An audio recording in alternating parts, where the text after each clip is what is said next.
Good evening. It's Friday. It's that time of the week yet again.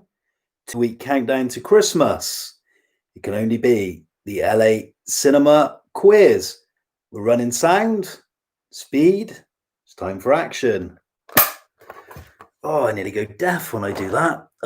Good evening, everyone. Hope you're well. Welcome to the 5th week of the LA Cinema Film Quiz. During the second UK government lockdown. I hope you're all well. I hope you've had a good week. And in just a minute, I'll explain the format, the usual format tonight. 50 questions, answers revealed at the end, as always. Some film news for this week. Any films I've watched during the week. And at the end, I'll be asking you a couple of discussion points to ask your opinion on some film related questions. So far, Shirley's introduced herself, said hi, good evening to you. Thanks again for taking part, a regular. If anyone else is here, give us a shout out. Let me know where you're from, if you're from the UK or from outside, if you're a regular for the weekly quiz, or if it's your first time, give us a shout out. Be good to hear from you on the live chat window we've got this evening. Anyway, before we start, Bikey Chick back. Good to see you back for another week. Getting that bit closer to the festive season. And in a minute, I'll be announcing the topics for this evening's quiz. As I said, with the 5th week now during the second government lockdown. And I thought before we start the quiz, just some quick film-related news, just stuff I picked out from the internet, the BBC, the Guardian sources. Okay, so the first bit of film news, and we kind of touched a little bit on this last week, was the news that Warner Brothers in the States were going to do a same-day cinema release with their forthcoming films, including their major film releases like June. They were going to have no window whatsoever. So it would be a streaming release as well as a cinema release on the same day. A couple of very high profile filmmakers have kicked off a little bit about this, including Denis Villeneuve, the director of the new June film, and Christopher Nolan, who said he was furious about the Warner Brothers streaming move, calling it no way to treat filmmakers, particularly those keen to make their films on a grand scale and be shown on the cinema screen. This week, we saw some early reviews for Wonder Woman 1984, the sequel, which generally received some positive reviews. Some critics saying that it's the film we need right now to kickstart the cinemas again. And I think it's released on December the 16th. I might stand to be corrected. So probably the only major cinema release over the festive season. Okay, everyone, are you ready for tonight's questions, tonight's 5 topics? Here they are. Okay, so these are all recommendations from previous weeks. Okay, number 1, Christmas films. So festive films set during the Christmas season or around it. So round number 1, Christmas films. Round number 2, we're going to bring back movie props again. This was quite an interesting round. A couple of months ago, we trialed it. People seemed to like it. And then the third round, sequels. Round number 4, the British actor. Really rate this guy. It's Gary Oldman. And the last round, the penultimate round, the mighty Cannon Films, famous for their big cinema chains in the UK and throughout Europe in the 1980s, and producing a string of low-budget films. So Cannon Films, the final round. Good evening, all. Susan just joined us. We'll start the quiz in just a minute. The only thing I'll say, as I always say every week, don't write your answers in the chat window because everyone will see them. And the answers will be revealed at the end. We'll tally up your scores and see how you all did. If you're top of the class for this week, or maybe not so good. Thanks for joining us. I see we got some people logged in. Okay, so we start off with some recommendations. Films I've watched during the week. After last week's quiz, I said I was going to sit down and watch the new David Fincher film, Mank. So I started it. It was released on Netflix that evening. I started it at 10:30. I was getting into the film and I was so tired, I'd ended up nodding off. So I ended up having to rewatch the whole film again. So you've not heard about Mank. It's the new David Fincher film, backed and funded by Netflix. It stars Gary Oldman, Oscar winner, Amanda Seyfried, Lily Collins, Charles Dance, and a Bristol actress, up and coming, Tuppence Middleton. It's set during 1930s Hollywood, and it's seen through the eyes of a scathing social critic and an alcoholic screenwriter, Herman J. Mankiewicz, played by Gary Oldman, as he races to finish the famous screenplay for Orson Welles' debut film, Citizen Kane. Okay, so having to rewatch this one for a second time, I was particularly interested in this. I'm a huge Wells fan. Citizen Kane was a big impact on me as a film lover. It's still one of my favorite films. I think it's an incredible feat. I got to be honest, overall, I enjoyed Mank. I thought it was a pretty decent film. I thought it was fine. I didn't think it was particularly as good as some critics were suggesting.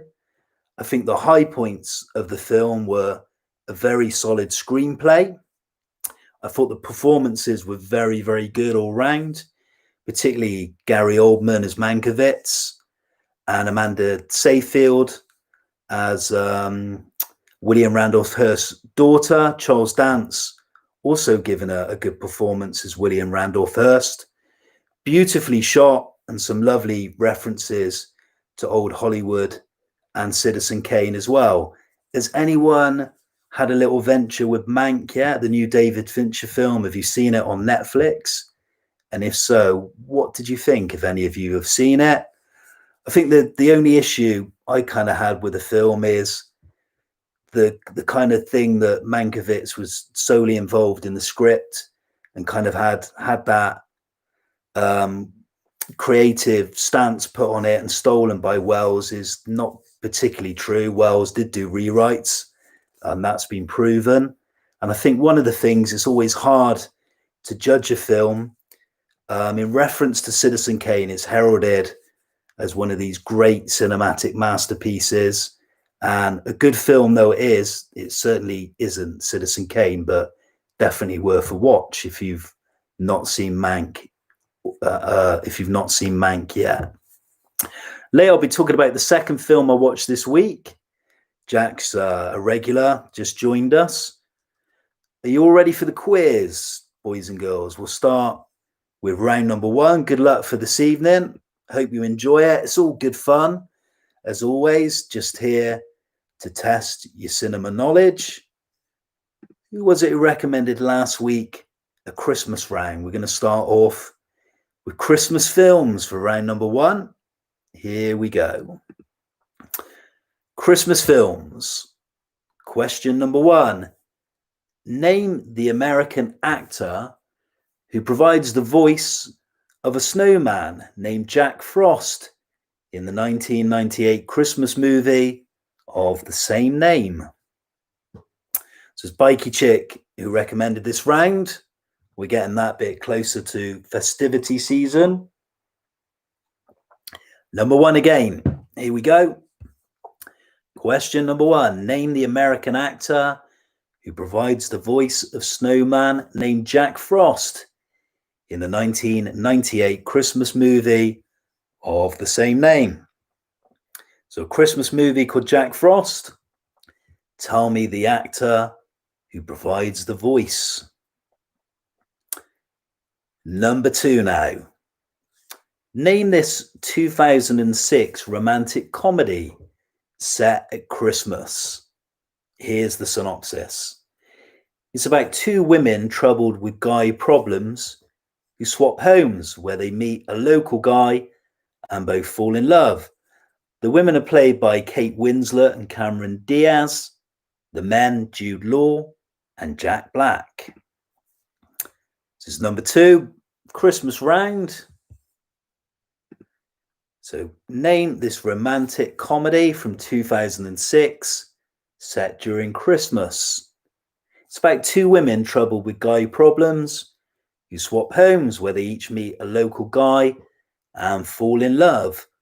The women are played by Kate Winslet and Cameron Diaz, and the men played by Jude Law and Jack Black. That's question number 2. Hope you're all well this evening. Hope you've had a good week. It's flown by for me this week. Number 3 now. Here's a Christmas turkey. Name the toy figure Arnold Schwarzenegger promises to buy his son in the 1996 Christmas movie Jingle All the Way. So Jingle All the Way, I remember seeing this one at the cinema, 1996, but name the toy figure Schwarzenegger promises to buy his son in the film. I remember seeing this one and it was pretty bad. I think they even did a straight to video sequel without Arnie. I think the other guy was called Sinbad.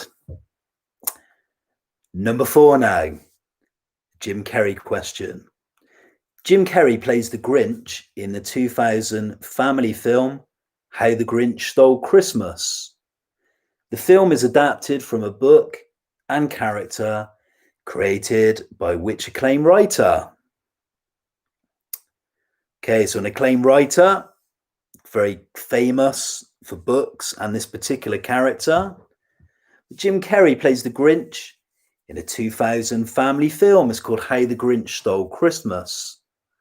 The film's adapted from a book and a character created by which acclaimed writer? This one might be a little more up your street, Jack. We're going to go back, turn the clock back to the 1940s. But name this 1940 romantic comedy set during the festive season. James Stewart and Margaret Sullivan play employees at a leather goods shop who can't stand each other, even as they're falling in love as anonymous pen pals. This is a film from the 40s, set during the Christmas holidays. It's James Stewart and Margaret Sullivan playing employees at a shop who can't stand each other, even as they're falling in love as anonymous pen pals. Halfway through, we're round number 1, 5th week of the quiz, LA Cinema. Number 6, name the iconic Hollywood actress who sings Have Yourself a Merry Little Christmas in the 1944 musical Meet Me in St. Louis.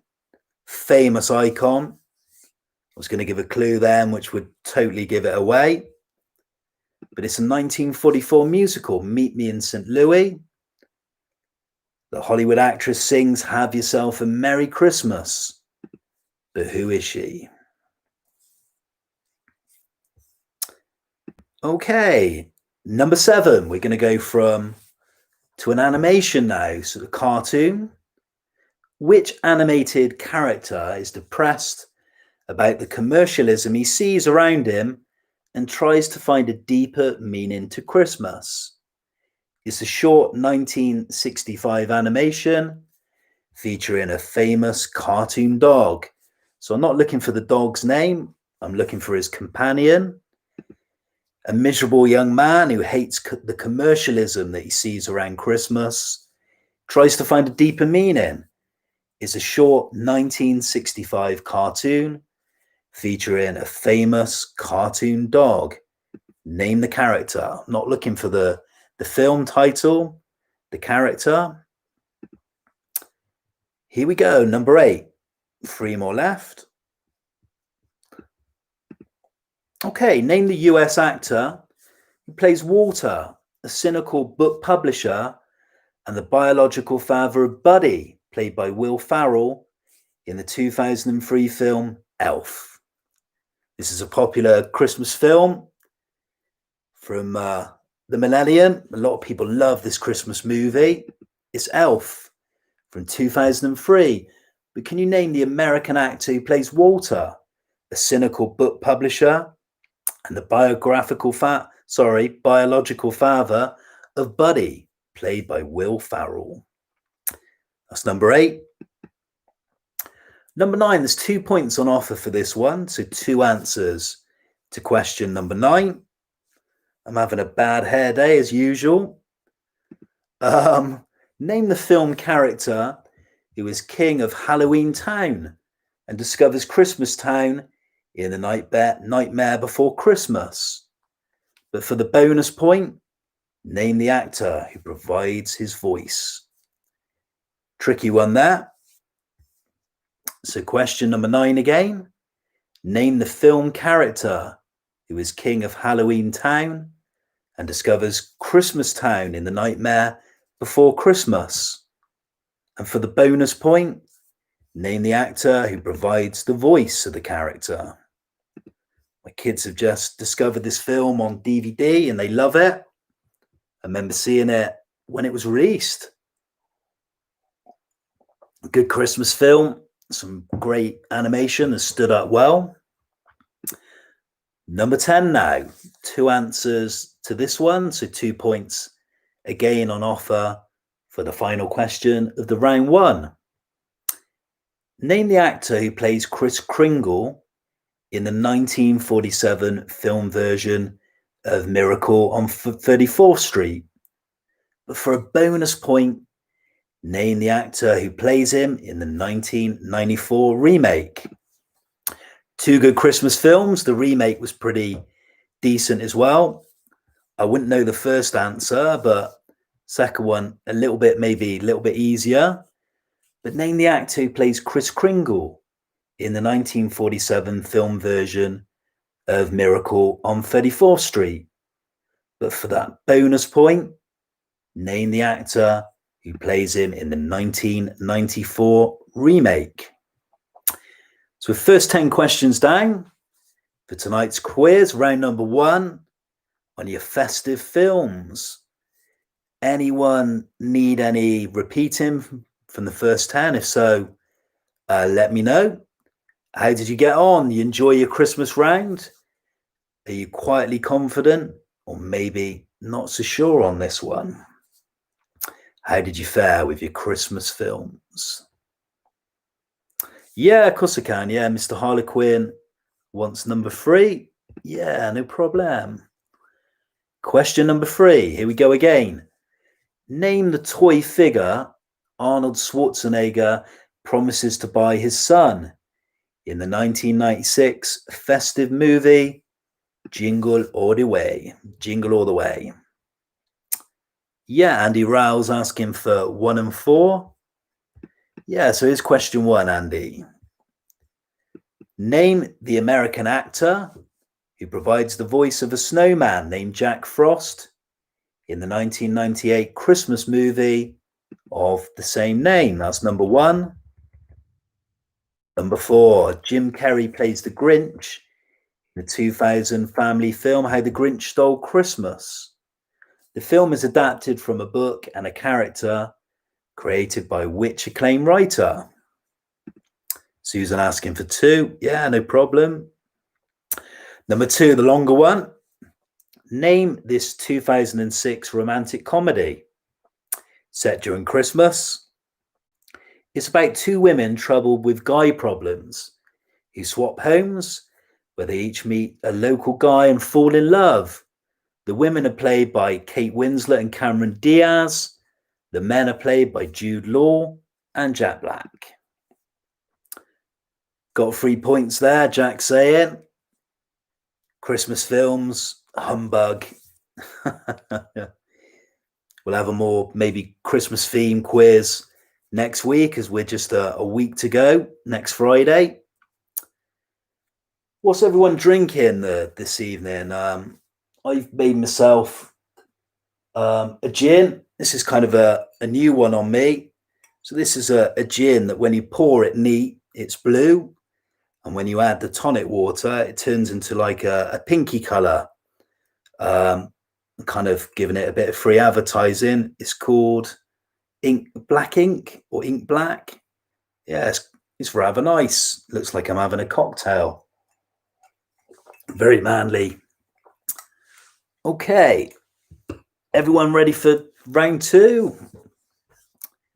Move on to round two. I'll just give you a minute or so. How did everyone fare with your Christmas films? Jack wasn't so confident. 3 points, he thinks. Yeah, I do quite like a drop of gin these days. It was a drink I never used to touch. I was more of a whiskey man.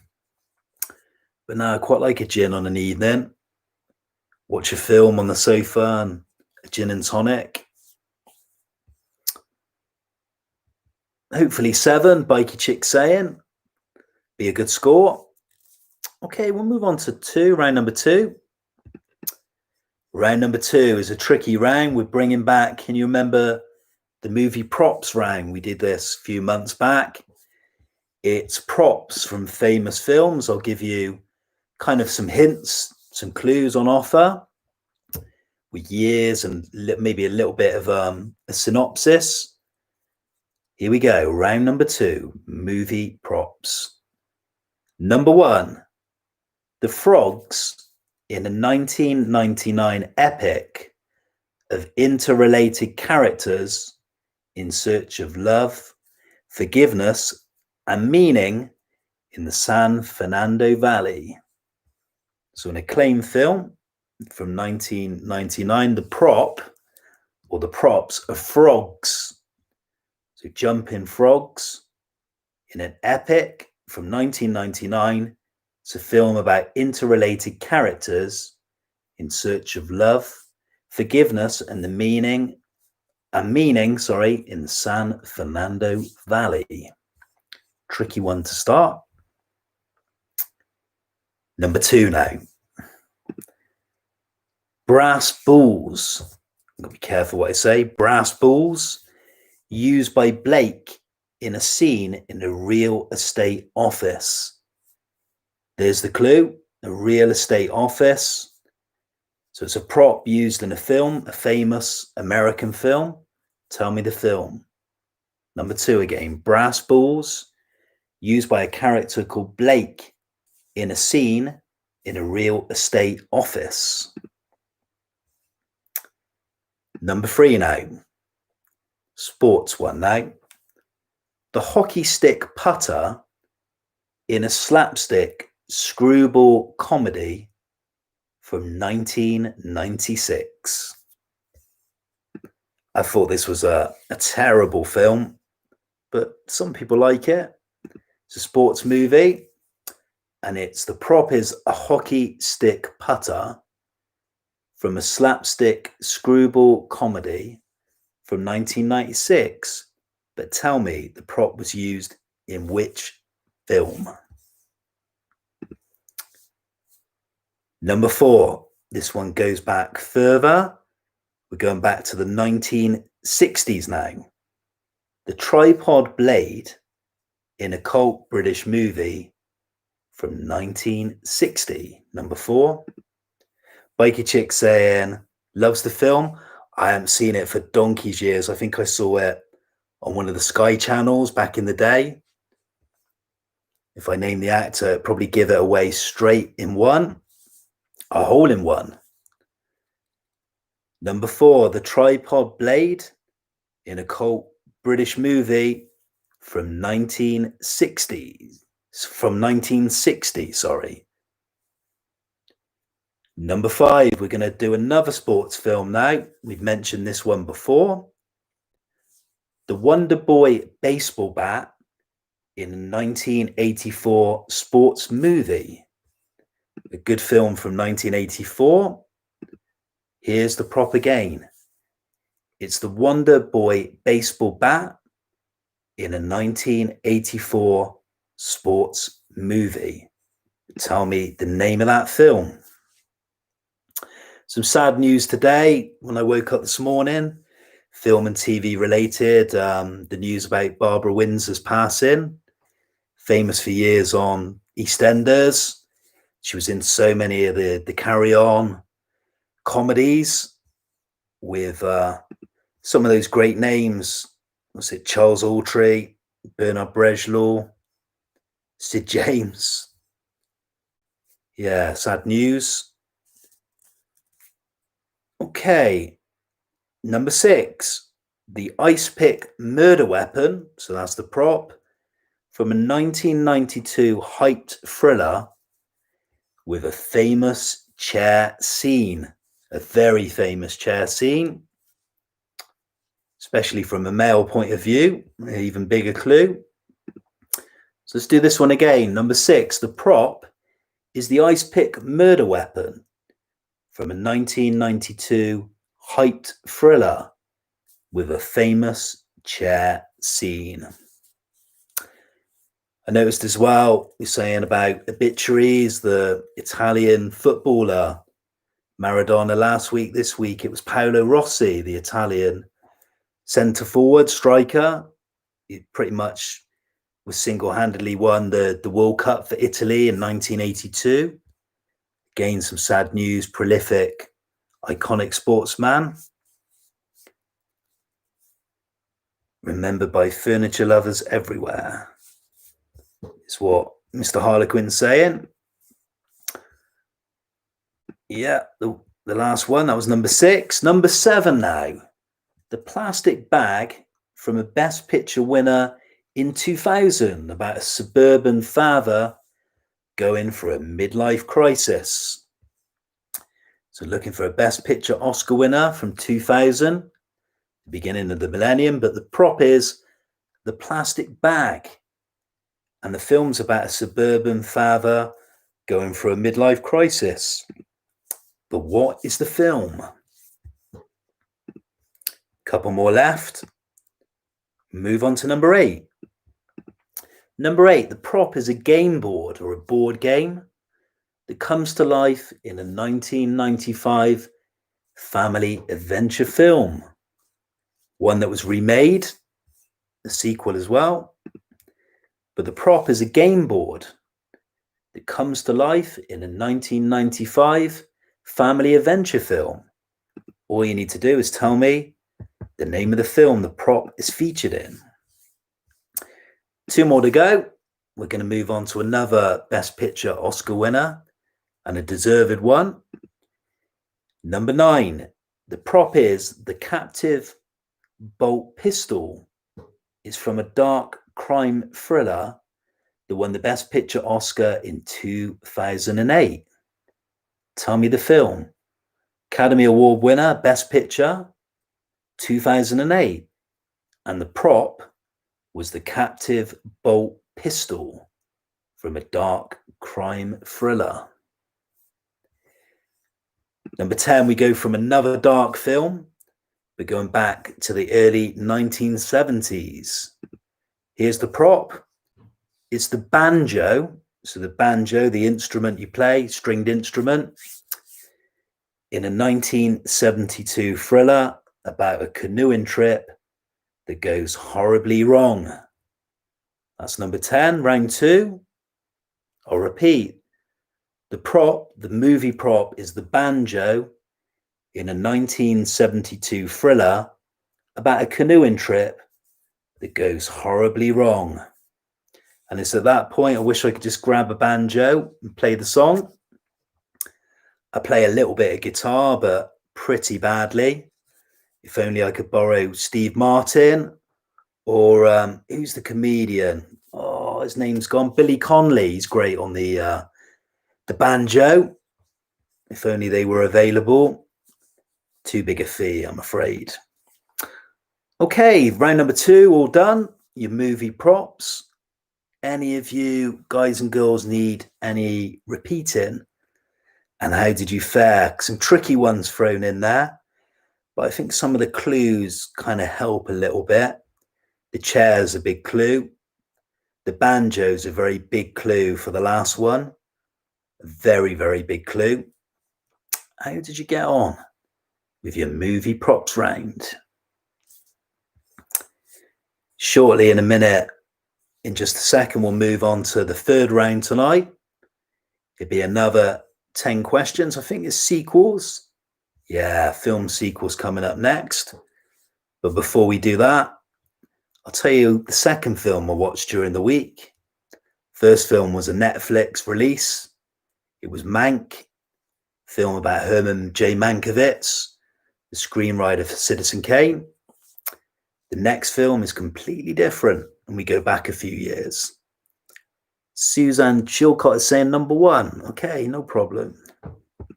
Okay, so what was the prop for question one? Yeah, so the prop was frogs, leaping frogs, in a 1999 epic of interrelated characters in search of love, forgiveness, and meaning in the San Fernando Valley. That was number one. Anyone else need any repeating? I'm going to have a little swig. Jack, quietly confident on this one. 7 out of the 10, which would be a good score for tonight. I like this round. I've got to be honest. We've done it a couple of times. Always good fun, kind of looking up some of these famous props from all the years of movie making. Try and mix up the years a little bit as well. Anyone else need any repeating for this round? Okay, so we'll move on to the third round in just a minute. I always come up with another film. I watched 3 films this week. Try and do a mix between using streaming services as well as watching stuff on Blu-ray and DVD. Yeah, I'll do number 9 in a sec, no problem.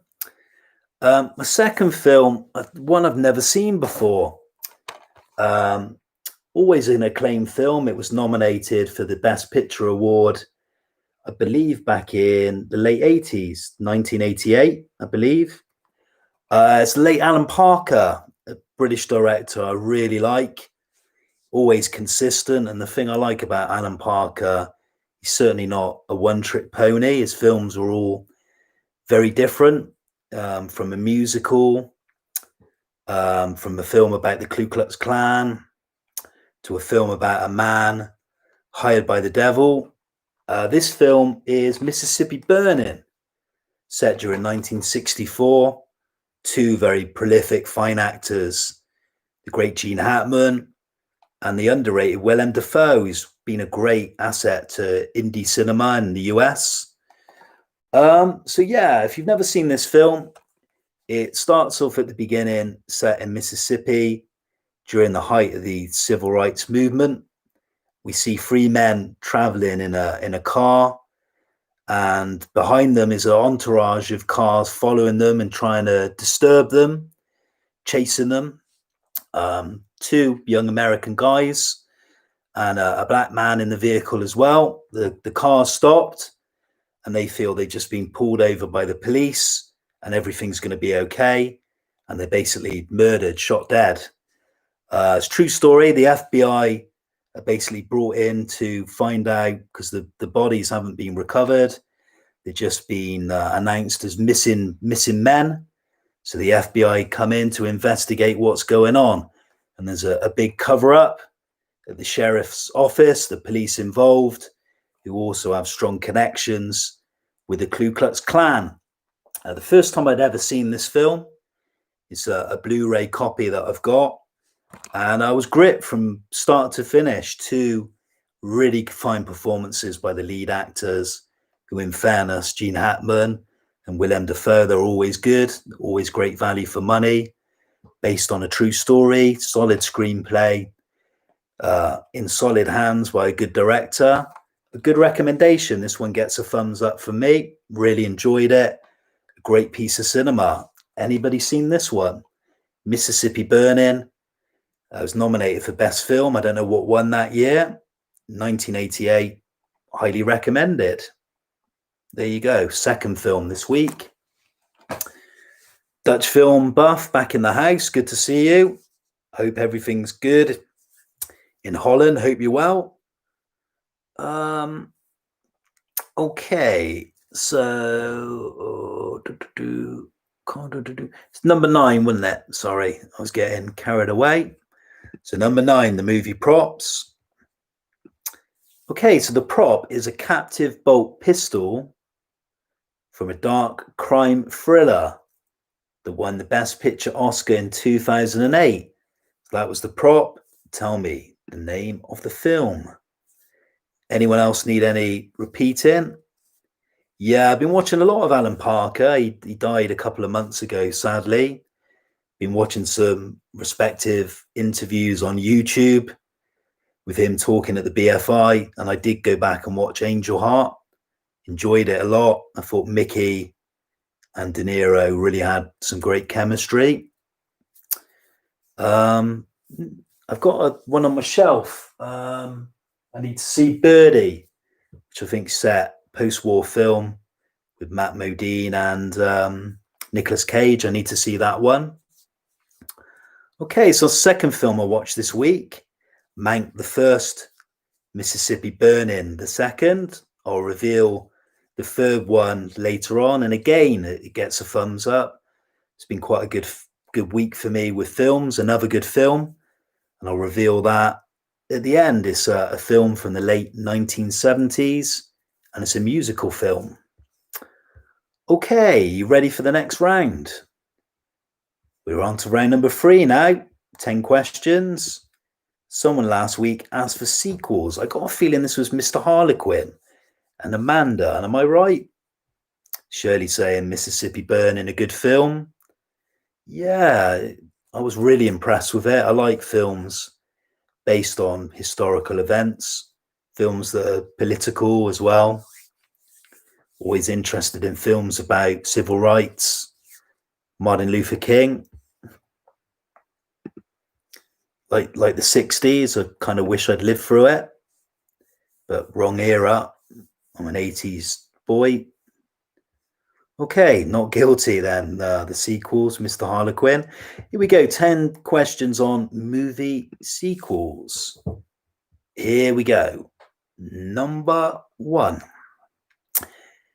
Name the title of the second Bill and Ted movie released in 1991.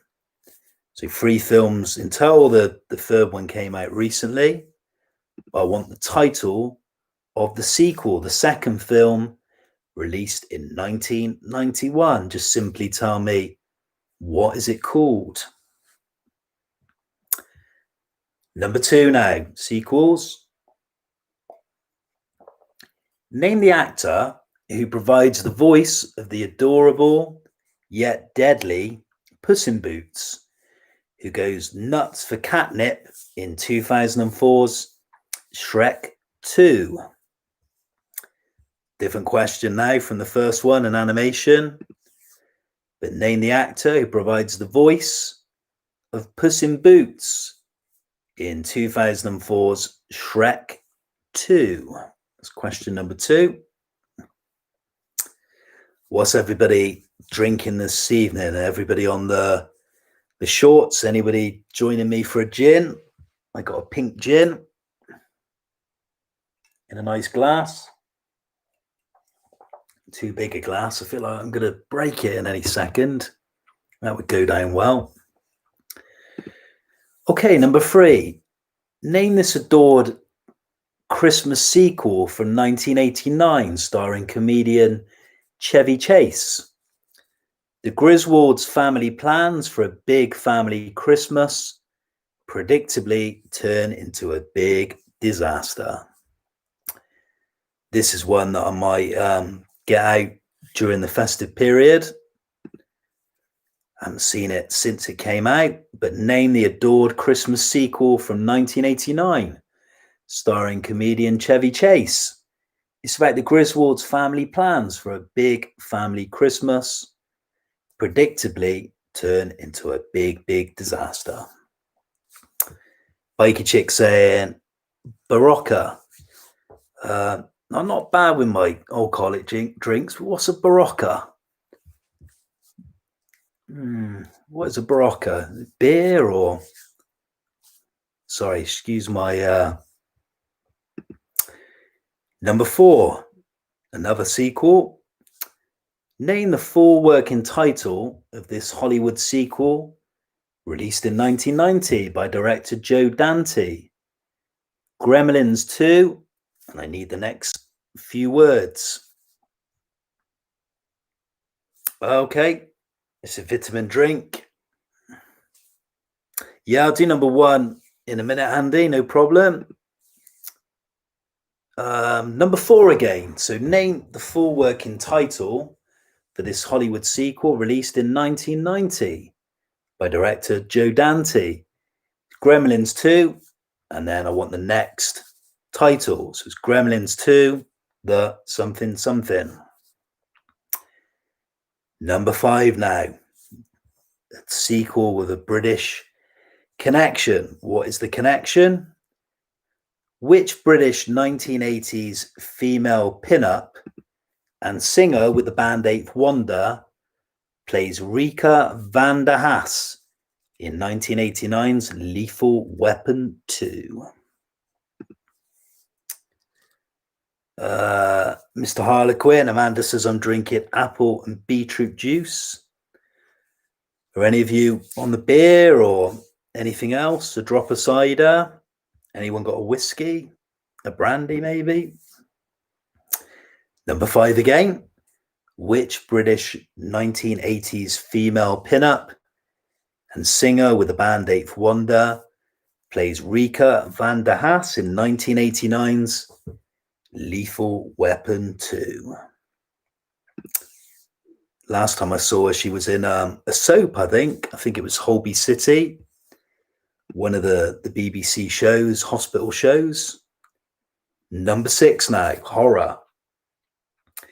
Name the 1978 sequel to the 1968 George A. Romero horror, The Night of the Living Dead.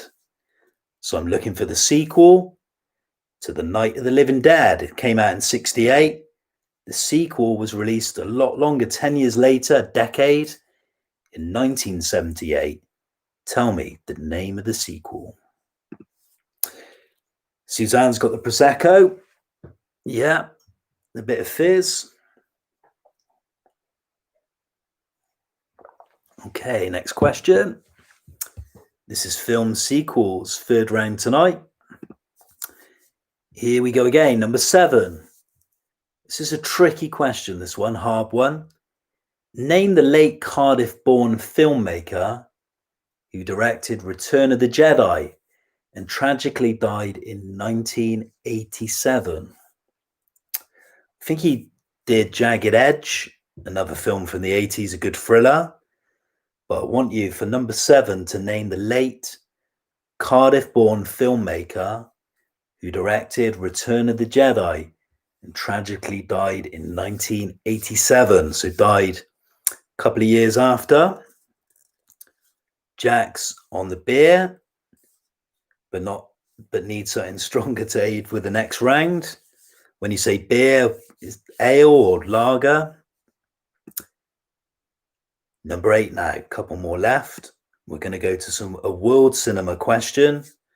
We're going to go for a French cinema question. Here we go.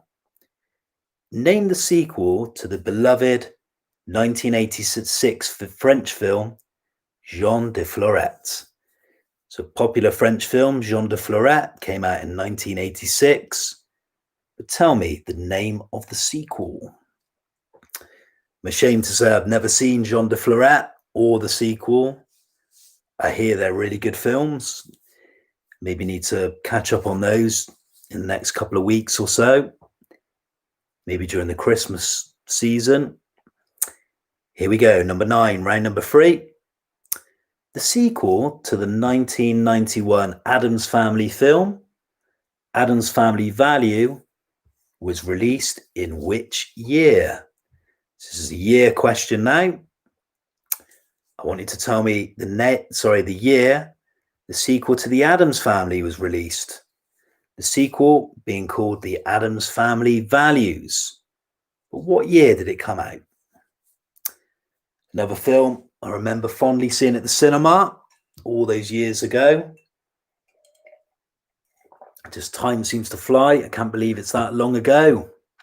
What are we, 93? That's nearly like 30 years ago. Frightening. And last one, number 10, an actress question. Name the actress who provides the voice of Jessie in the 1999 sequel, Toy Story 2. So final question of the round, number 10. I'm looking for the actress who provides the voice of Jessie for Toy Story 2.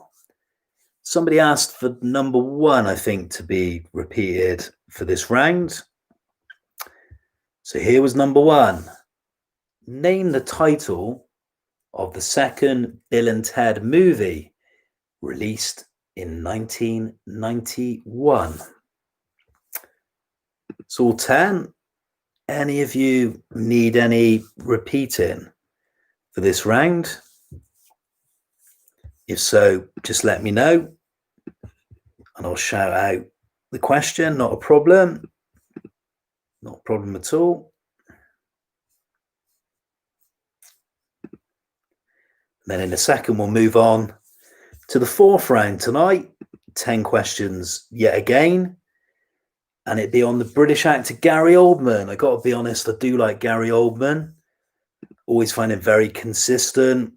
Can be very intense actor. Always consistent.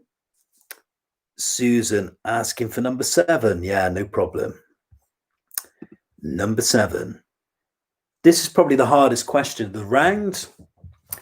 Name the late Cardiff-born film director who directed Return of the Jedi and tragically died in 1987.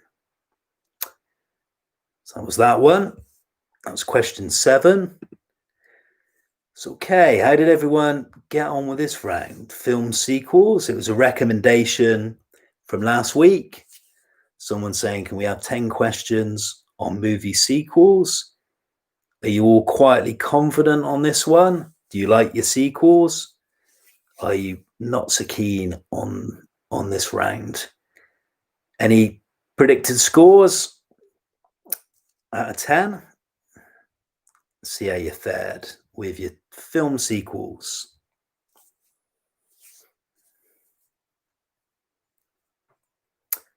And as I said, we'll move on to the next round in a minute. Round number 4 now. Bikey Chick saying a 6-ish, which wouldn't be a bad score. Dutch film buff really confident. A 9 out of 10. That'd be an excellent score. We'll see how you get on when we reveal the answers at the end of tonight's quiz.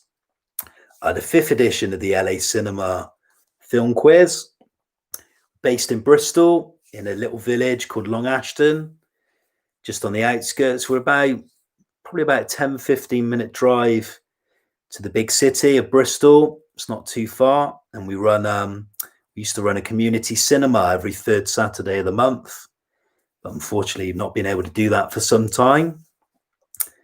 And Jack M, the fellow Long Ashton resident, a 6, which wouldn't be a bad score. Okay, let's move on to Gary Oldman. What do you all think of Gary Oldman? We're going to be chatting a little bit about your opinions on Gary Oldman. He's certainly come a long way in the last couple of years. Won the Oscar, always consistently good in my view. Here we go, 10 questions on the British actor Gary Oldman, who appears in the new film Mank. Here we go, number 1. Oldman won the best performance by an actor in a leading role for his portrayal of Winston Churchill in 2018. But name the title of the film. This one's quite up to date. Yeah, you're right, Bikey Chick. He's very versatile. I've never seen him. I probably haven't seen enough, in fairness. Certainly not seen all of his films, but I've never seen him bad in anything. I have to be honest, even in smaller roles, he's always good. Number 1, Oldman won the best performance by an actor in a leading role for his portrayal of Winston Churchill in 2018. But tell me the title of the film. That's number one. Number two, I would say, is one of the hardest questions of the night. Okay, here we go. Number two. Name Gary Oldman's older sister, who is known for playing Mo Harris in BBC's EastEnders. So if you like your soaps, you may know the answer to this one. I don't know if she's still in the program. I've not seen it for donkey's years. It's Mo Harris. But name Gary Oldman's older sister, who is known for playing Mo Harris in BBC's EastEnders. Number three now. We're round number four tonight. Getting towards the end of the quiz. Here's question three. Name the film Oldman directed in 1997. It co-stars Ray Winston and Kathy Burke and is about a rough, short-tempered patriarch of a working-class family. I've not seen this one. I believe it won a BAFTA award for best new British film. Oldman directed it in 1997 and it stars Ray Winston and Kathy Burke. And it's about a rough, short-tempered patriarch of a working-class family. But can you tell me the name of the film? Okay. Number four now, going back earlier. Oldman plays which bassist who died at age 21 in 1979, and his well-known relationship is directed in an Alex Cox film from 1986. So I want you to tell me the name of the famous bassist from a band. It's a British band, of course. So number four, Oldman plays which bassist who died at the age of 21 in 1979, and his well-known relationship is documented in an Alex Cox film from 1986. Number five, we go from 1979 to 1994. So number five, Oldman plays which famous musical composer in the 1994 biographical drama Immortal Beloved? This is a film I confess to never seeing. I've heard it's quite good. It's a 1994 release called Immortal Beloved. It's a biographical film. He plays a famous musical composer. But tell me the name of the composer. Okay, number six. I'm getting a dry throat.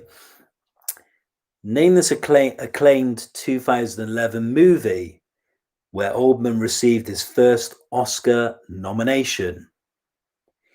In the bleak days of the Cold War, espionage veteran George Smiley, played by Oldman, is forced from semi-retirement to uncover a Soviet agent within MI6.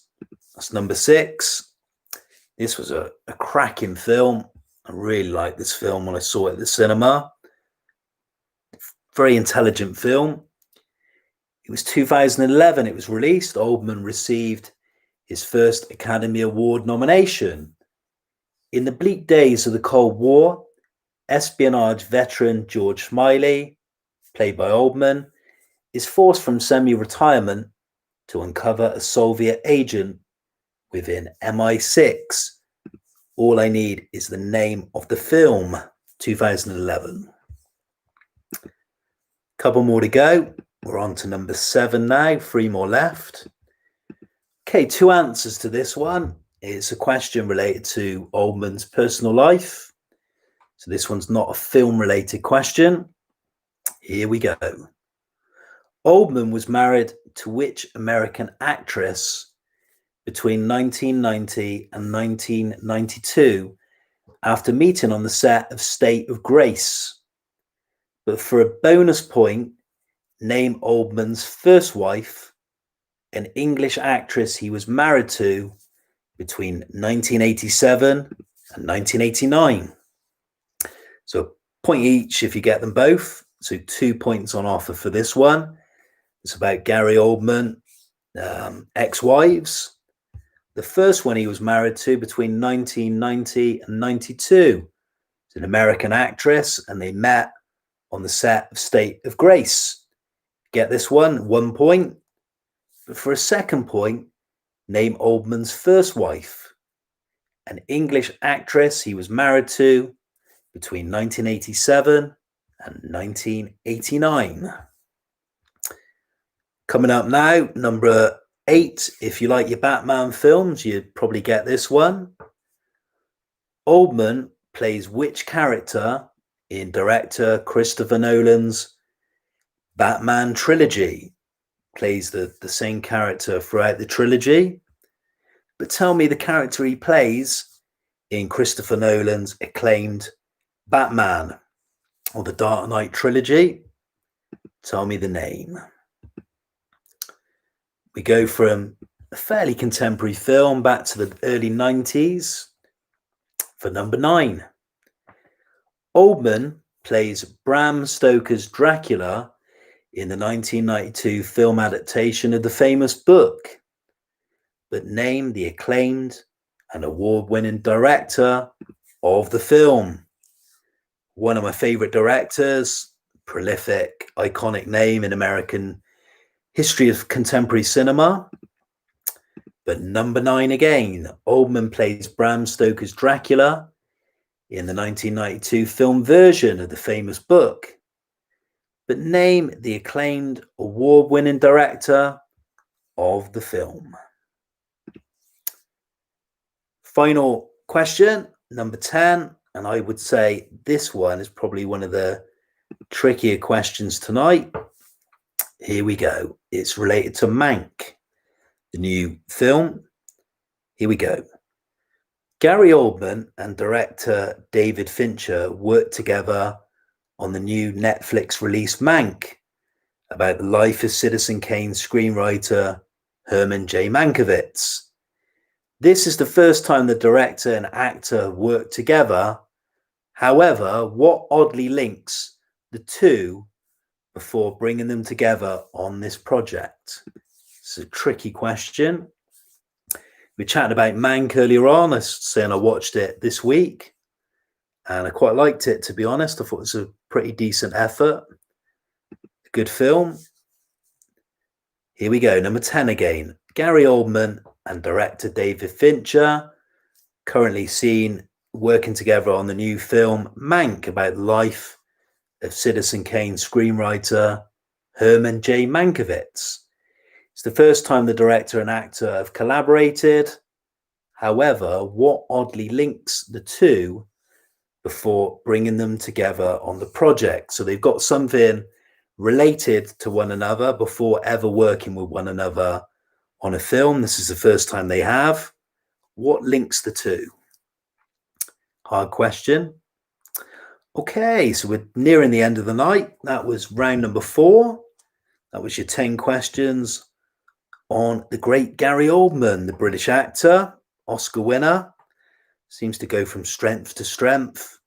Started out in maybe more sort of indie, kind of British, quite raw films. Then went to Hollywood, kind of as a bit of a, not a kind of a main actor, but in kind of cameo roles, like playing Lee Harvey Oswald in JFK. And now we see him in constant leading roles as one of the big figures in Hollywood. Really prolific actor. How did you get on with your Gary Oldman round tonight? And also, do you need any repeating at all from that 10 questions? So have a quick drink. Move on in just a second to the penultimate round, which is round number 5. I think the Dutch film buff, it was a suggestion from him last week. He wanted a round on the mighty Cannon Films.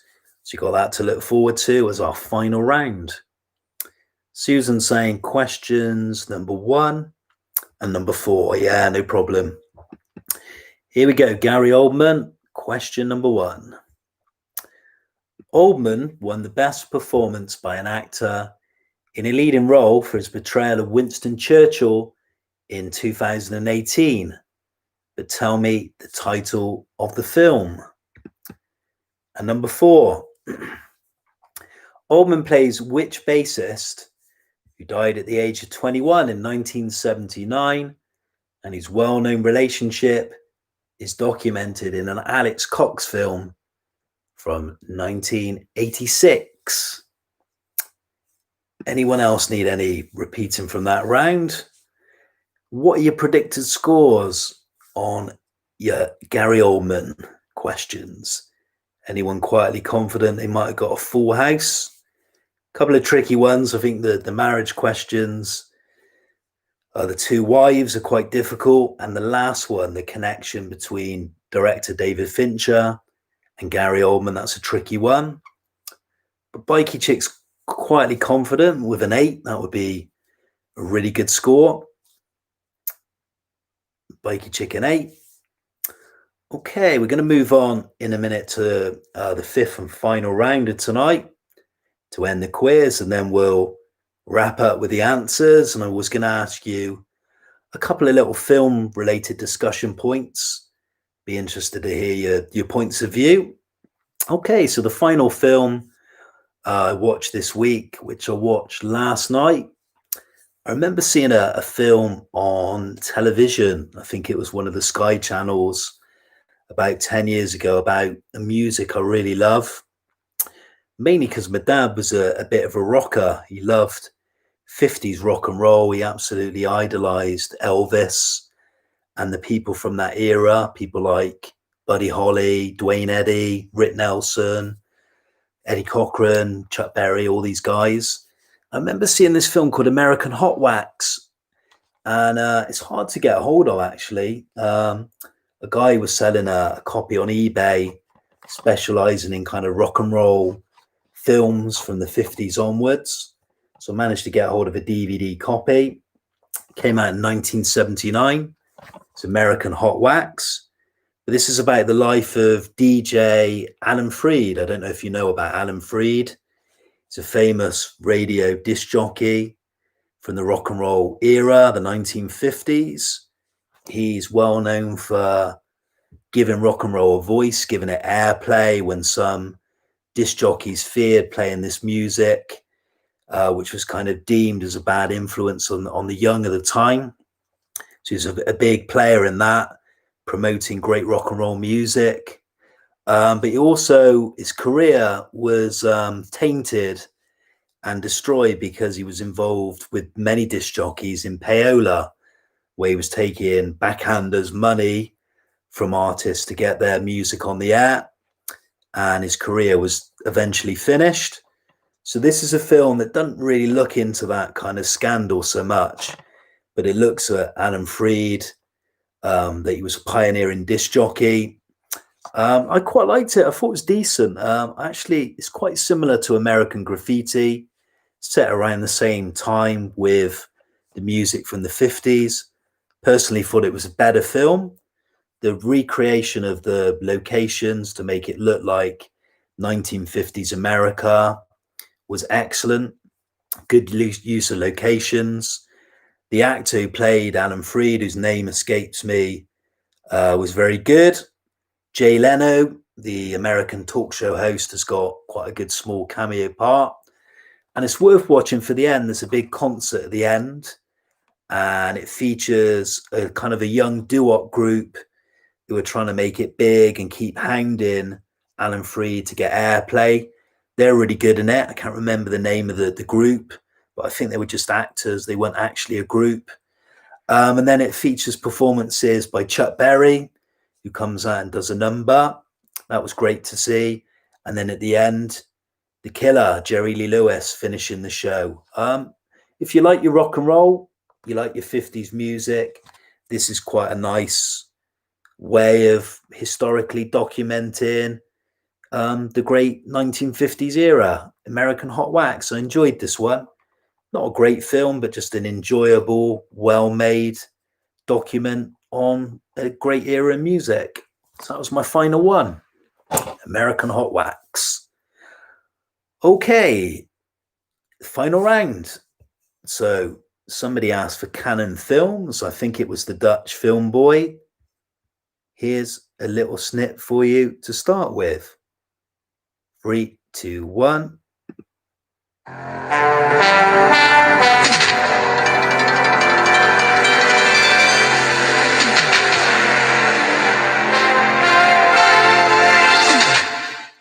That made me smile. It did bring back some memories. That famous Canon logo. They had the cinema chains, and that music, that kind of synth music, and the logo. So there you go, a little taste of the Cannon Films. But here's 10 questions on Cannon Films, Cannon Cinema. So here we go. The final questions of tonight's quiz. Here we go. Number 1. Cannon Films produced the 4th installment of the Superman films with Christopher Reeve in 1987, which was panned by critics. But name the full title of the 4th movie. Yeah, I do like that music. I'll play it again for you at the end. A little bit of a 80s nostalgia trip. Question 1 again. Cannon Films. Cannon Films produced the 4th installment of the Superman films with Christopher Reeve back in 1987, which was panned by the critics. But name the full title of the 4th movie. The fourth installment, but tell me the working title of the film. It's another film I remember seeing at a Cannon cinema in the 80s, Superman 4. Here we go, number 2. Name the actor who plays hero Alan Quatermain in Cannon's King Solomon Mines in 1985 and the 1986 sequel, Alan Quatermain and the Lost City of Gold. So I'm looking for a name of an actor that links the two films, the main actor. So name the actor who plays hero Alan Quatermain in Cannon's King Solomon's Mines and the sequel, Alan Quatermain and the Lost City of Gold. Third one's a bit more of a tricky one. This is kind of ranked as one of Cannon's better films. So number 3, name the 1987 Cannon Films movie, which co-stars Mickey Rourke and Faye Dunaway, and is based on the life of successful poet Charles Bukowski and his exploits in Hollywood in the 1960s, 70s, and 80s. Tricky one. I wouldn't know this one. I've not seen the film. Reading up on it and seeing the cast, it looks a good film. Here we go again. Number 3, a 1987 Cannon Films movie. It co-stars Mickey Rourke and Faye Dunaway and is based on the life of successful poet Charles Bukowski and his exploits in Hollywood in the 60s, 70s, and 80s.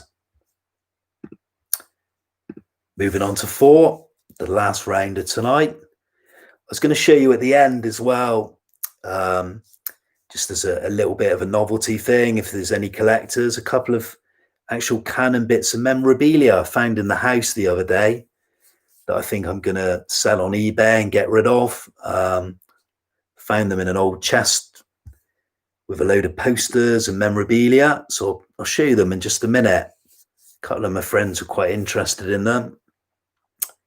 Number 4, which 1980s action superstar plays Marion Cobretti, a tough street cop in the 1986 Cannon movie Cobra?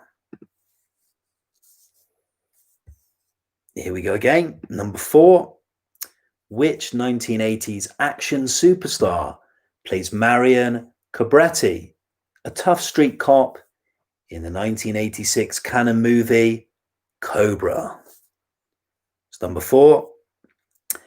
Number 5, we go a little bit more art house and more indie film than commercial action movies. So here we go, number 5. Cannon produced the 1984 drama Love Streams, about two closely bound, emotionally wounded souls who reunite after years apart. But name its director, who was regarded as a pioneer of independent cinema. So pioneer of independent cinema and filmmaking, I'm looking for the name. He made a film that Cannon produced called Love Streams in 1984. It's about two lovers, emotionally wounded, and who reunite after years apart. Tell me the name of the director. Move on to 6 in just a minute. The final round of tonight. The 5th week, I think, of the quiz. This gin's rather nice. I think I might have a second helping later on. Here we go again. Next one. Number 6. Name the 1988 Cannon movie which follows Frank Dux, an American martial artist who decides to leave the army to compete in a martial arts tournament in Hong Kong. So I'm looking for a Cannon movie from 1988. It follows Frank Dux, an American martial artist who decides to leave the army to compete in a martial arts tournament in Hong Kong. But tell me the name of the film. Cannon Films, martial arts. Number 7 now. So there's 2 answers to this one, so 2 points on offer. Here we go. A horror question. The Texas Chainsaw Massacre 2 was released 12 years on from its predecessor. Name the release year and the name of the director. So two films. Dutch film buff saying a masterpiece. I've never seen the sequel. I hear at the time it was kind of pan, but it's kind of now revered as a little bit of a funny kind of horror, twisted cult classic, I believe. Never seen it. Maybe this is another one I need to watch over the lockdown. A festive film, no doubt. Here we go again. Number 7, The Texas Chainsaw Massacre 2 was released 12 years on from its predecessor.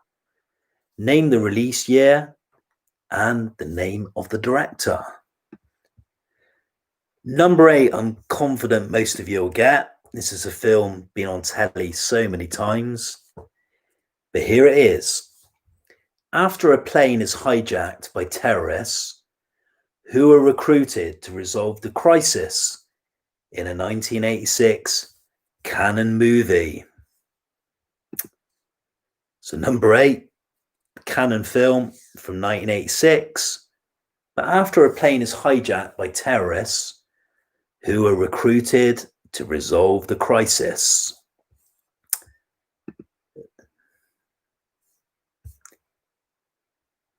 Okay, the martial arts one. I beg your pardon. Yeah. Again, that's one I've never seen. I need to maybe watch a few of these Cannon ones over the Christmas period. Here we go, number 9 now. Cannon released a teaser trailer for a live action adaptation of a Marvel comic, which they failed to make.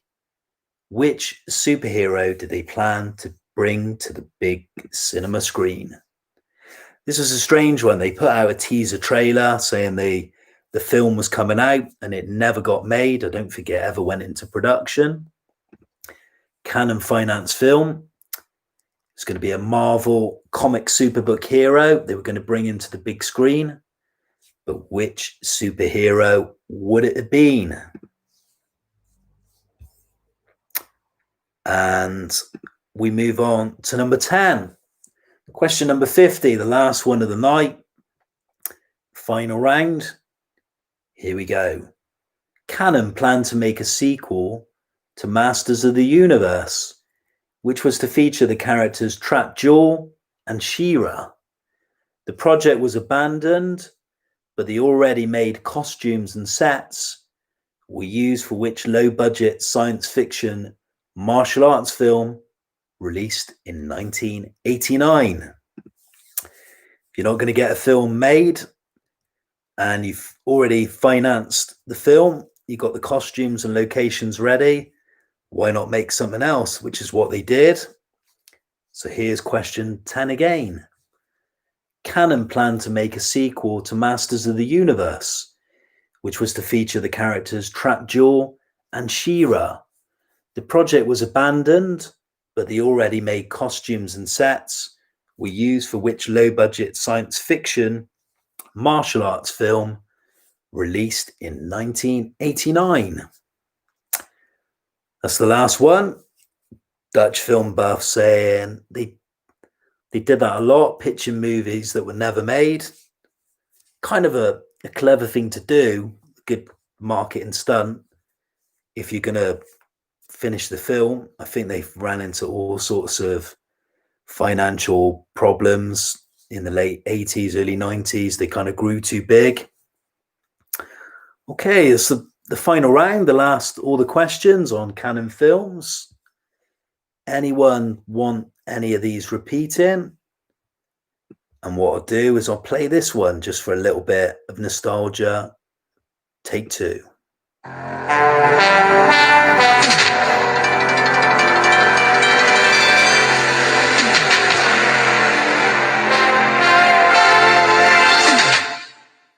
that did make me smile.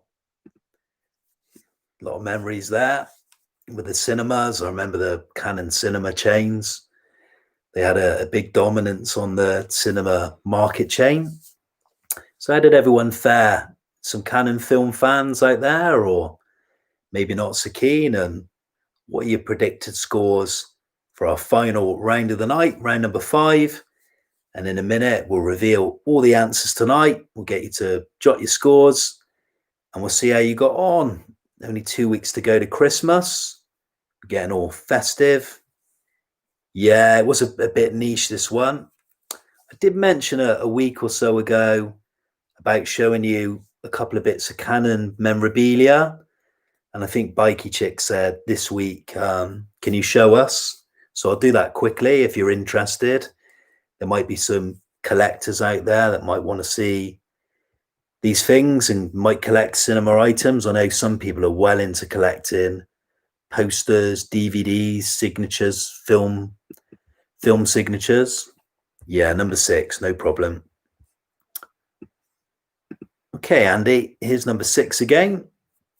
Name the 1988 Cannon movie which follows Frank Dux, an American martial artist who decides to leave the army to compete in a martial arts tournament in Hong Kong. It's number 6. Okay, so before we move on, I thought I'd quickly show you these. So in my 20s, I was always a collector of all sorts: CDs, autographs, posters, games consoles. I was a big hoarder. A lot of it's still at my folks' house, a lot of signatures there, some stuff in this house. And I just happened to just find stuff out of luck, and I'm gonna sell these, but a few people really like them. This is one I found in the house. I don't know a lot of history on this one, but I believe this is a Cannon sign. It says Cannon 1 on it. It's a plastic, I think, a perspex sign. And this must have been used in one of their UK cinemas, I presume in the 80s. It's just showing which screen it was. I think I bought this off eBay. God knows what possessed me to buy it. As I said, I was always a collector of stuff. I just would love to know what cinema it was used in. I worked at a cinema which used to be a Cannon. I was going to give it to them, but I thought they probably wouldn't appreciate it. So I kept hold of it, and I'm gonna sell it. It's not doing anything, nothing really I can do with this before the kids snap it in half. But I'd love to know its origins. But the one I did find that I thought was a bit of a rarity Again, I think I bought this off eBay. Again, I don't know what possessed me to buy this. This is some publicity marketing material stuff that Canon released back in the day. It's in a Canon presentation box with the Canon logo. I found this in an old chest of drawers, and a friend of mine was intrigued by this. He's really into collecting. And what they are, this is strange, they're tiles, which I find odd. So they're tiles produced by Canon. I don't know what they did with these, why they produced them, just kind of promotional material. And they're like porcelain, I guess, and they're cinemas that Canon own. So this one's a cinema in Amsterdam, in Holland. This is one in London, an old Canon cinema. This is their Los Angeles headquarters, so their offices. And there's a couple more. This is one of their old cinemas in Amsterdam. I presume these buildings still exist. And the last two, this is one in Wiesbaden, is it? West Germany, when it was obviously divided, the country east and west. And the last one, the last tile, in Milan, in Italy, another historic building that was a Canon cinema.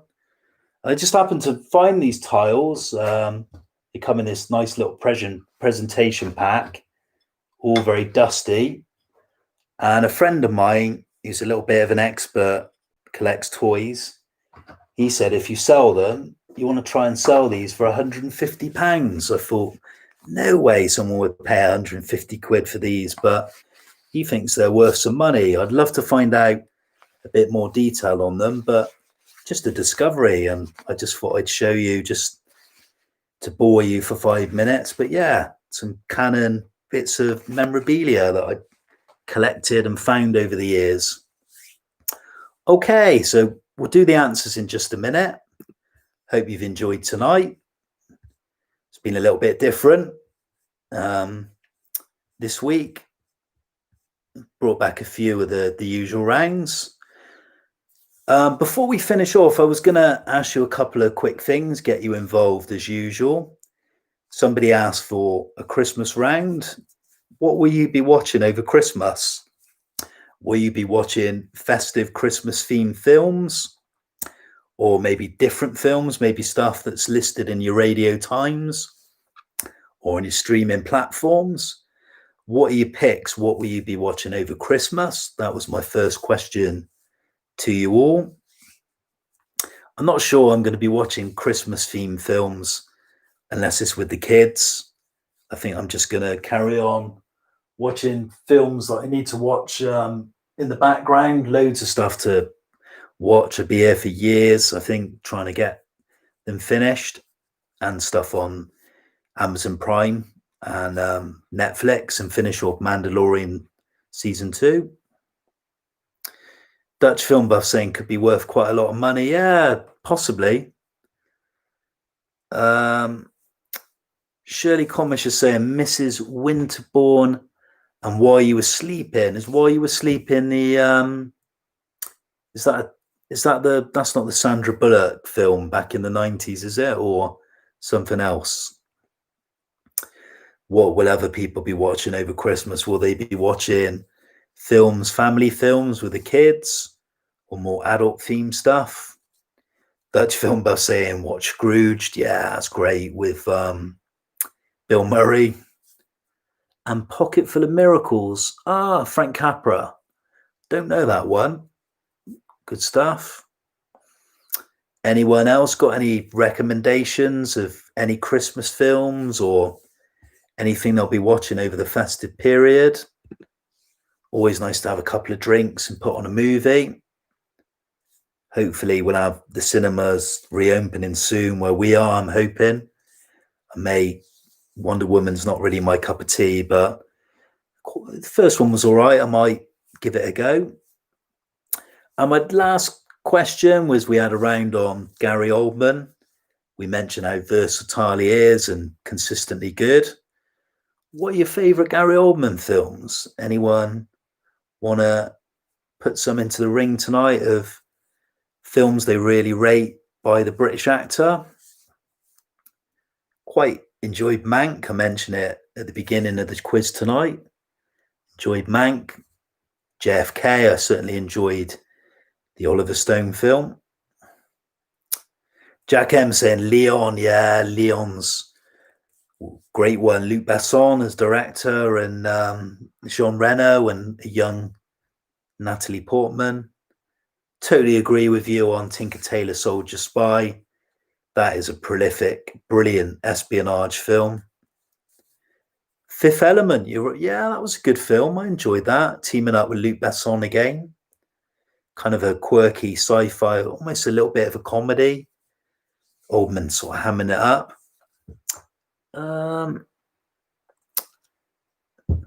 Dutch film buff saying about the previous Capra film with the great Betty Davis. And yeah, Glenn Ford, that's a male actor from the Hollywood heyday. Migrant Hawker saying Woman in Black, the Herbert Wise version just released on DVD. Am I right? That was I think I saw this. Was that a TV film? Was that a BBC one? Yeah, True Romance is very good. The Tony Scott film from the early 90s. Dutch film buff saying if you want to see a Christmas film, he recommends It Happened on Fifth Avenue, a Christmas gem. And none of us have mentioned yet It's a Wonderful Life, mentioned every year. That one kind of tops polls, I think, as if not the most popular, one of the greatest Christmas films. I like one called A Christmas Story. I don't know if anyone's seen that. Made in the 80s. I think it's set during the 50s or 60s. About a boy who wants an air rifle as his Christmas present. I think that's quite a nice little film. All right, you ready for the answers? Let's see how you got on round by round. And what was round number one? Let's do a little recap. Round number one was Christmas films, of course. Here we go. So the actor who voices Jack Frost in the film of the same name is Michael Keaton. Batman's Michael Keaton.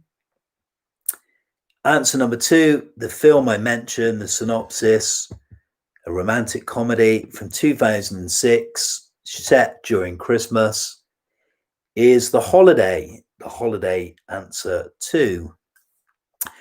Arnold Schwarzenegger was trying to buy his son the Turbo Man. The Turbo Man was the toy from Jingle All the Way. The author who created the character the Grinch and How the Grinch Stole Christmas is Dr. Seuss. So Dr. Seuss, number four. Number five, the James Stewart and Margaret Sullivan film from 1940 is The Shop Around the Corner. The Shop Around the Corner, answer number five. Number six, the tragic Hollywood icon Judy Garland. She sang Have Yourself a Merry Christmas in Meet Me in St. Louis. So Judy Garland, answer number six. Number seven, it was Charlie Brown. I asked you the character is Charlie Brown. The film is a short animated film, was A Charlie Brown Christmas. Number eight, the American actor, he plays Walter in the film Elf, is James Caan. James Caan, he was in The Godfather. And two answers to number nine. Who is the king of Halloween Town and discovers Christmas Town in The Nightmare Before Christmas? Is Jack Skellington. So Jack Skellington. And the actor that voices him is Chris Sarandon. Chris Sarandon, Susan Sarandon's ex-husband in a great horror film, Fright Night. And number 10, two answers to this one. Who plays Kris Kringle? Is Edmund Gwenn in the original, the 1947 version. So Edmund Gwenn, wouldn't know that. And Richard Attenborough plays him in the 1994 remake. So Edward Gwenn would get you 1 point. Richard Attenborough would get you the second point. If you got them both, 2 points. How did everyone get on? That was your Christmas round. 10 questions on films released not necessarily at Christmas, but set during the Christmas festive period. How did we do with the scores? Jack was saying he's a little bit of a bar humbug, and he said he'd struggle on that round. He's the first to declare with a 4. 4 out of 12. Bikey Chick did very well with 9, a good score. How did everyone else do?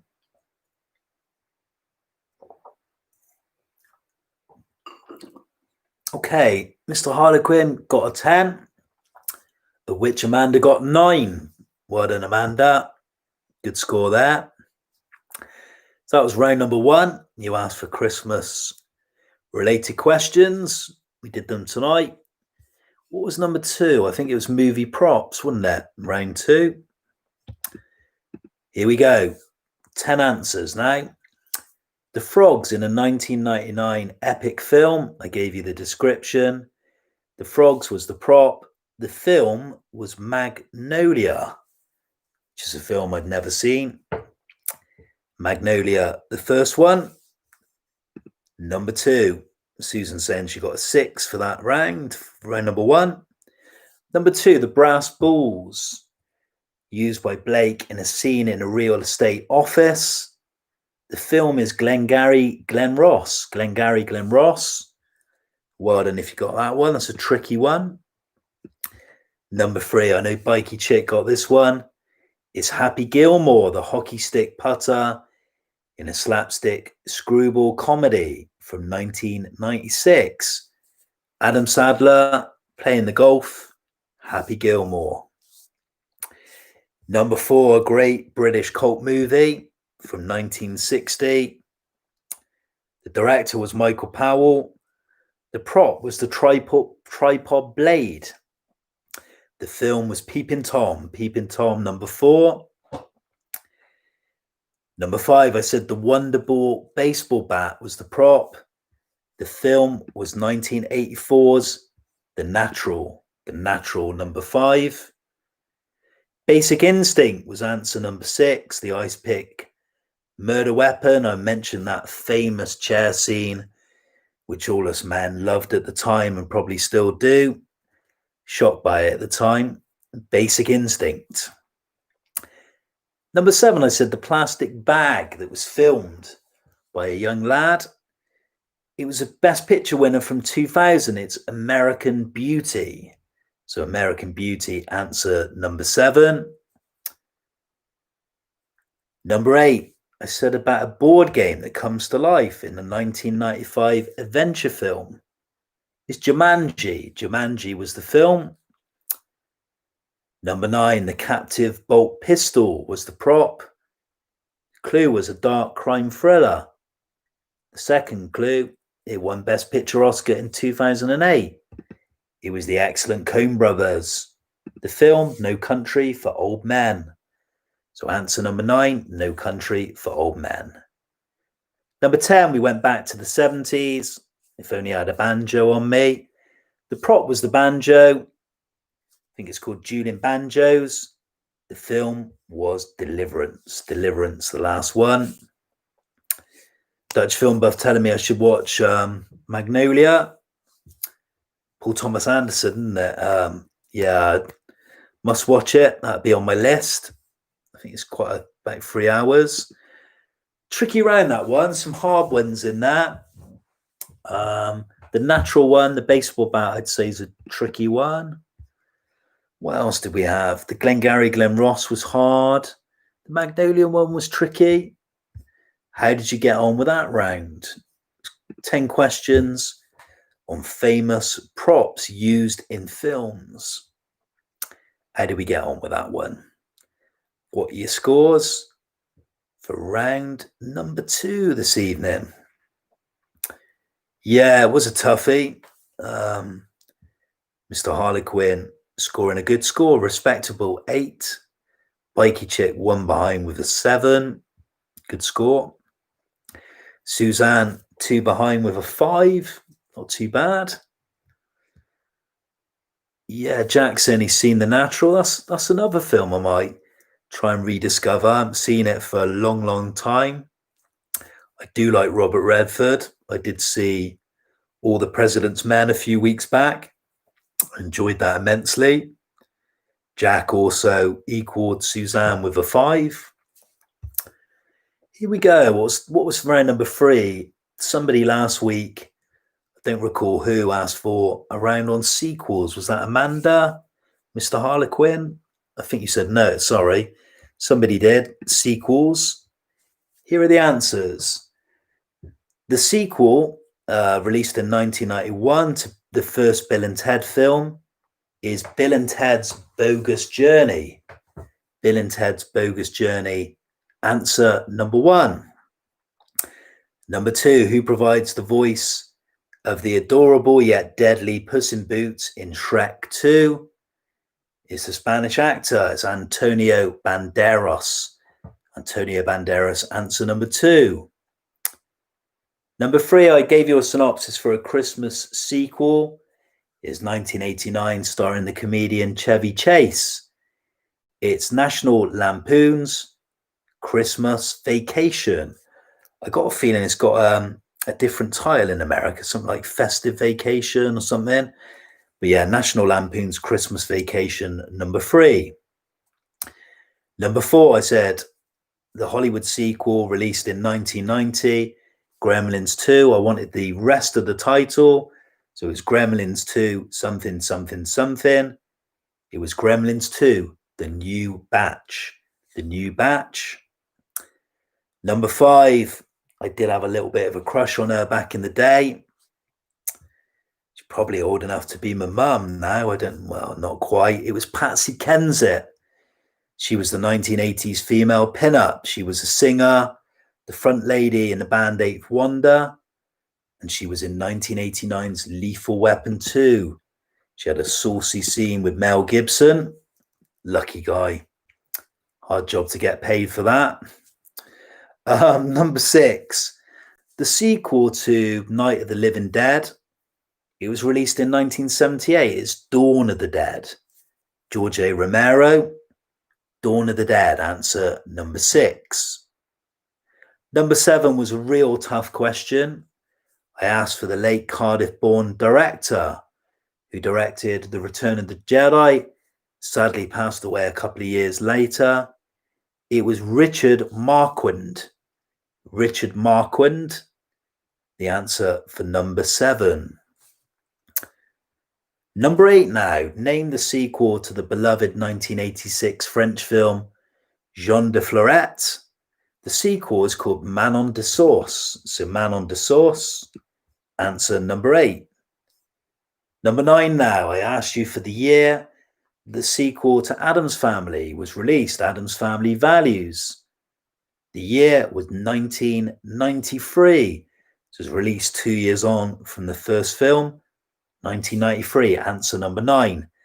And the last one, the actress who plays Jessie, or shall I say voices Jessie, in Toy Story 2, is John Cusack's sister. It's Joan Cusack. Joan Cusack. Okay, that was all 10 questions for your sequels. How did you get on with that round? How did you get on? 10 questions on movie sequels. How did you fare? Got fond memories of Gremlins 2, The New Batch. Remember seeing that in the cinema not far from here back in 1990. It was a 12 certificate. I would have been 9 or 10 when it came out. And I remember somebody my dad worked with, his wife worked in a cinema. And they said they'd take me and sneak me in. I did enjoy it. It's quite a good comedy. Bikey Chicken 9, a good score for sequels. Jack M, not a bad score, a 5. Mr. Harlequin, Amanda got an 8, of which he got zilch. Okay. 8's a good, respectable score. And Susan, one less, but a good score of 7. Okay, we'll go for the answers for number 4 now. It's a round on Gary Oldman. I asked you a bit earlier your favourite Gary Oldman. We had some good answers. Here's the answer to number 1. He won the Oscar for his performance as British Prime Minister Winston Churchill in 2018. The film was The Darkest Hour. Darkest Hour. Answer number 1. Number 2, I got to get my pronunciation right for this one. Gary Oldman's older sister, who plays Mo Harris in BBC's EastEnders. It's Layla Morse. Is Layla Morse? Layla Morse. Number 3, the film that he directed in 1997 with Ray Winstone and Kathy Burke is Nil by Mouth. Nil by Mouth. Answer number 3. Oldman plays which bassist who died young in 1979? It was Sid Vicious. Sid Vicious from the Sex Pistols, from the punk era. Number 5, Oldman plays which famous musical composer in the biographical drama Immortal Beloved? Well, it came out in 1994, and the composer he played was mega famous. It was Ludwig van Beethoven. So Ludwig van Beethoven. Number 6, I gave you a synopsis of a 2011 movie where Oldman received his first Academy Award nomination. Jack M recommended the film, and I agree, great film. It was Tinker, Tailor, Soldier, Spy. Tinker, Tailor, Soldier, Spy is answer number 6. Number 7, The Two Wives. He was married to Uma Thurman between 1990 and 92. They met on the set of State of Grace. And the second actress he was married to, his first wife, they were married between 1987 and 1989, is Leslie Manville. So Uma Thurman, answer number 1 for 1 point. The second point was Leslie Manville. If you got them both, 2 points. Oldman plays which character in Nolan's Batman trilogy? It's Commissioner Jim Gordon, or Commissioner Gordon, or Jim Gordon. A point for any of those. Francis Ford Coppola was the answer to number 9, the director who directed Bram Stoker's Dracula in 1992. And the last one, which was so hard, it was a long question, but I'll repeat it. It was Gary Oldman and director David Fincher that worked together on the new film Mank. First time they worked together, but there's something that oddly links the two. They were both married to the same woman. So they were both married to model Donia Fiorentino. So Donia Fiorentino. So they share the same wife. That was the question. Sorry, that was the answer. That was a hard one. Anyone get that one right? The last one? Yeah, Dutch film buff saying about the British television series Tinker Tailor Soldier Spy, which I believe starred Alec Guinness in the role that Gary Oldman played. Not seen the TV series.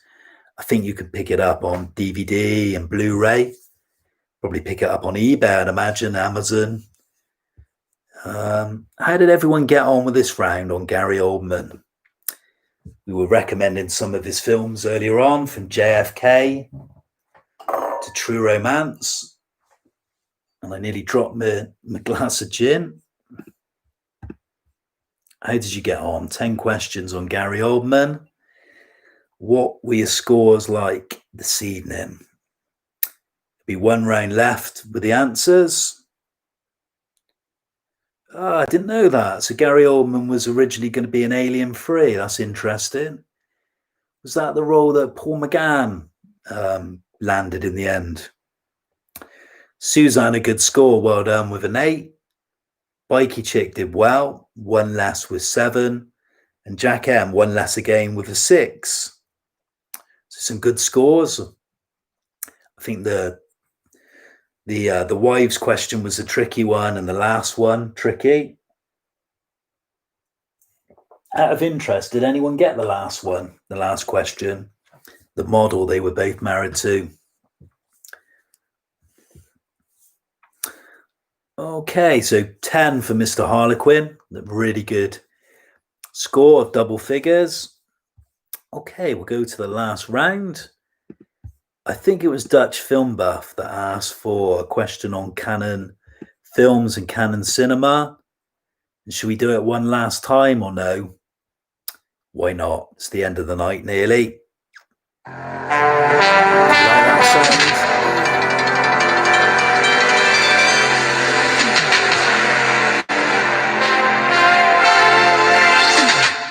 Maybe getting a bit too repetitive. It's a shame you can't see the logo.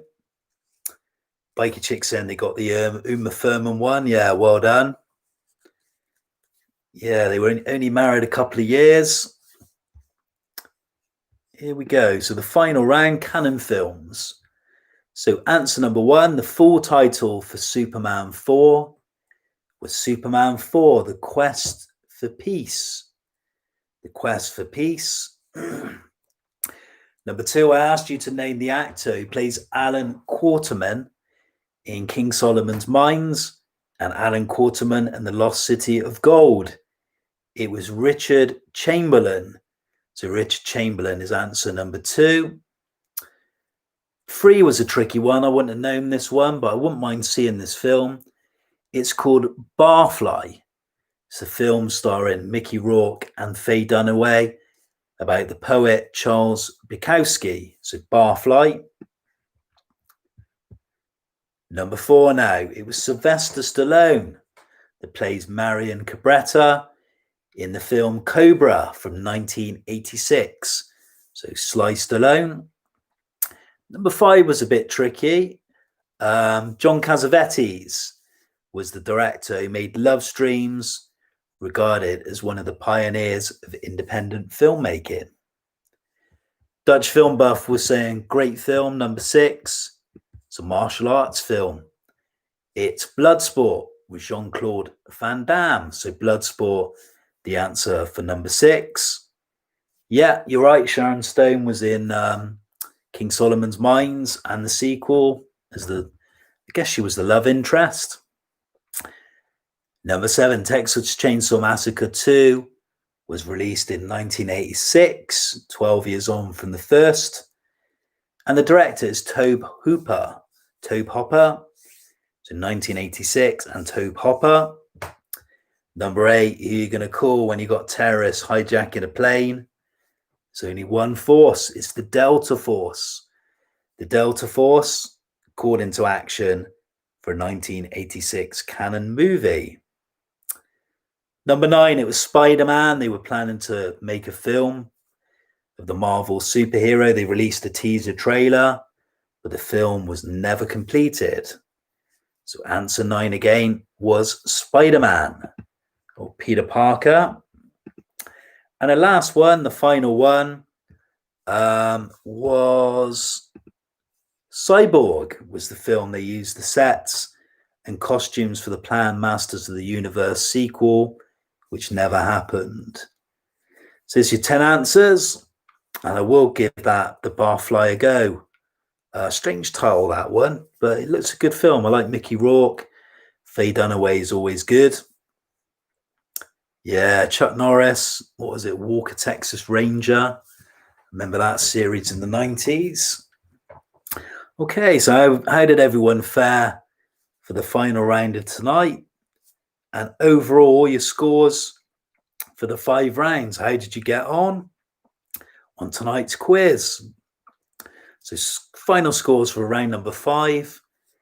And penultimately, your final scores for this quiz, week number 5. Biker Chick's the first one to announce with a good score of 6. Mr. Harlequin, 7 for the 5th round and a total of 43, which is a good score. Susan saying, oh dear, a 4, but it's a tricky round, Cannon Films. Not everyone's bag. So a 4 for Suzanne. Yeah, great ponytail. Yeah, Van Damme and Cyborg. Yeah. Yeah, so how did everyone get on? Biker Chick, 38. Jack M saying 5, which is 4 more than I would have got if I'd have read the Wikipedia entry on Cannon Films earlier this evening. Yeah, get some good research there.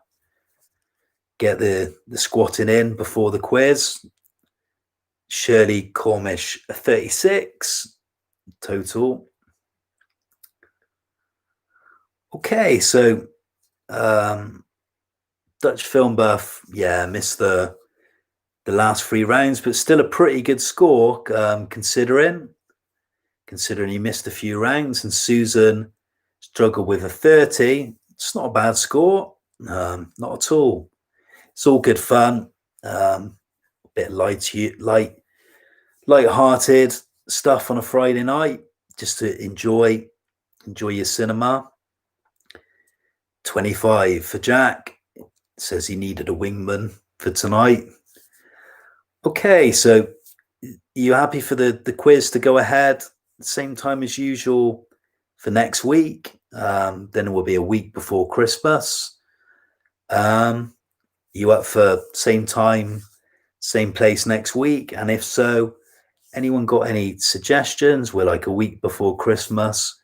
Would anyone like to see a theme or anything different to just the same old norm with the 5 rounds, 50 questions? Anyone fancy something different? I don't know. Thank you, Kindly Jack, saying, yeah, hopefully I'll see you next week for some more cinema trivia. Brendan Fraser. That'd be a tricky one to do, yeah.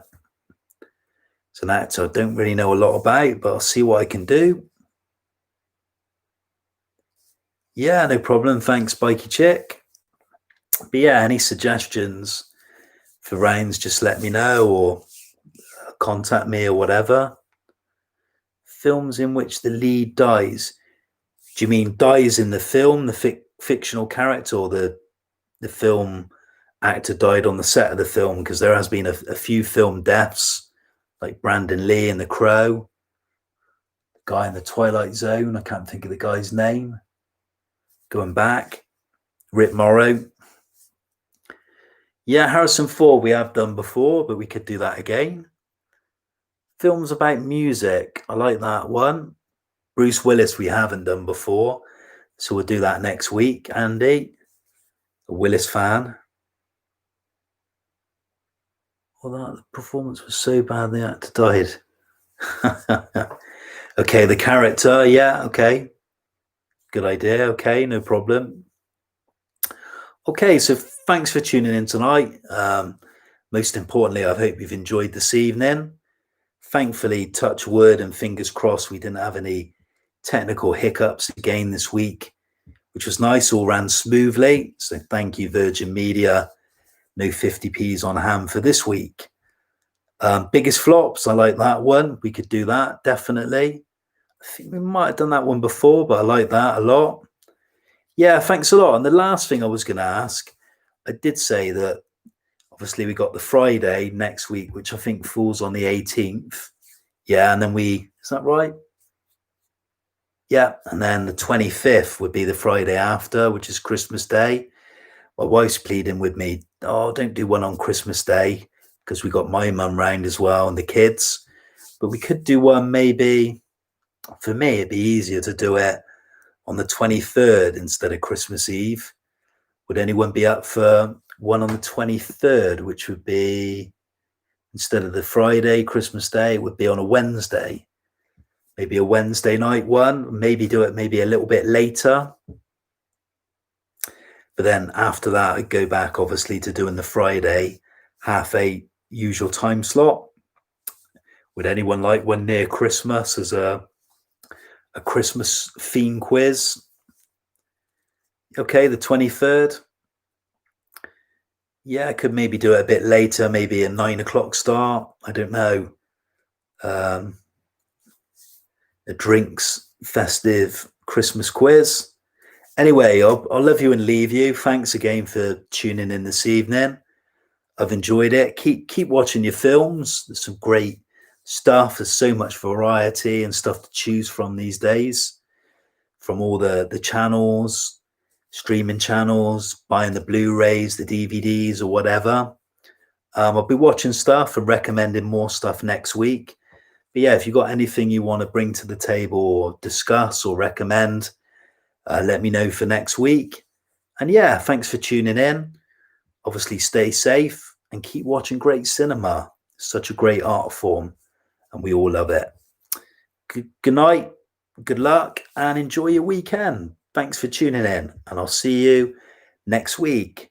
So it'll be next week, next Friday, the LA Cinema Quiz, 8:30. Good night. That, as they say, is a wrap. Thank you.